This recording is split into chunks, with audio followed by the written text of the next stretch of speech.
আসসালামু আলাইকুম সকলোকে মোৰ চেনেল সাবডিকেজে ব্লগছলৈ স্বাগতম জনাইছো।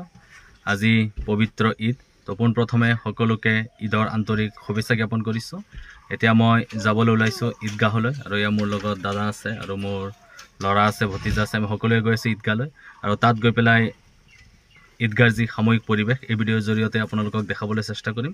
সো ভিডিঅ'টো শেষলৈকে চাই থাকিব। ঈদ মুবাৰক কৈ দিয়া। ঈদ মুবাৰক। এতিয়া মই আহি পাই গ'লো আমাৰ মেডি চুবুৰী কলেজ গেট জামে মছজিদৰ সন্মুখত। মই ভিতৰলৈ গৈ আছো, আৰু এয়া আহি পেলাই দেখিলোঁ অতি সুন্দৰকৈ গেট সজাইছে আৰু মানুহ আহি আছে। যোৱাকালিৰ পৰা কণ্টিনিউ এতিয়ালৈকে কিনকিনীয়া বৰষুণ দি আছে, চাৰিওফালে পানী হৈ গৈছে, বোকা হৈ গৈছে। তাকো আমি সকলোৱে ঈদৰ নমাজ আদায় কৰিব লাগিব। তো ঈদৰ নমাজ আদায় কৰিবলৈ আহিছোঁ।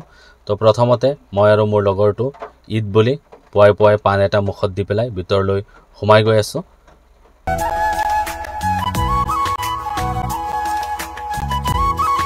আৰু এই আপোনালোকে দেখিবলৈ পাইছে ঈদগাহত সকলো আহি পেলাই একত্ৰিত হৈছোঁ ঈদৰ নমাজ আদায় কৰিবলৈ। তো প্ৰথমতে মছজিদত পঢ়াৰ কথা আছিল, পিছত কমিটিয়ে সিদ্ধান্ত কৰিলে যে ঈদগাহতেই ঈদৰ নমাজ আদায় কৰা হ'ব, কাৰণ বৰষুণ অলপ কমিছে।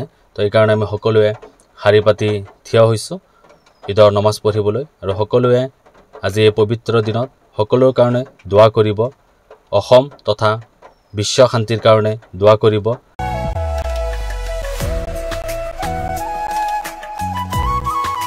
আৰু এতিয়া ঈদৰ নমাজ শেষ হ'ল, তো আমি সকলোৱে ঘৰলৈ যাবলৈ ওলাইছোঁ। আৰু এয়া মই মোৰ ভাইটি বন্ধু সকলোকে ঈদৰ শুভেচ্ছা জনাই আলিংগন কৰিছোঁ। আৰু আপোনালোককো এই ভিডিঅ'ৰ জৰিয়তে পুনৰবাৰ ঈদৰ শুভেচ্ছা জনাইছোঁ। সকলোৰে ভাল হওক, মংগল হওক।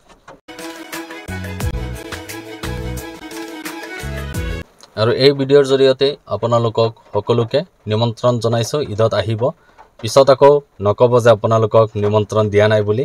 তো এয়া ঈদৰ নমাজ শেষ কৰি আমি সকলোৱে ঘৰমুৱা হৈছোঁ। তো মোৰ ভিডিঅ' চাই ভাল পালে মোৰ চেনেলটো ছাবস্ক্ৰাইব কৰিব, লাইক কমেণ্ট এণ্ড শ্বেয়াৰ কৰিবলৈ নাপাহৰিব। আৰু এটা ভিডিঅ' লৈ পুনৰ আপোনালোকৰ মাজলৈ আহি আছোঁ, অতি সোনকালে লগ পাম। তো মোৰ ভিডিঅ'বোৰ চাই থাকিব আৰু সম্পূৰ্ণ চাব। আপোনালোকৰ মৰম আৰু আশীৰ্বাদেই মোৰ কাৰণে সকলো।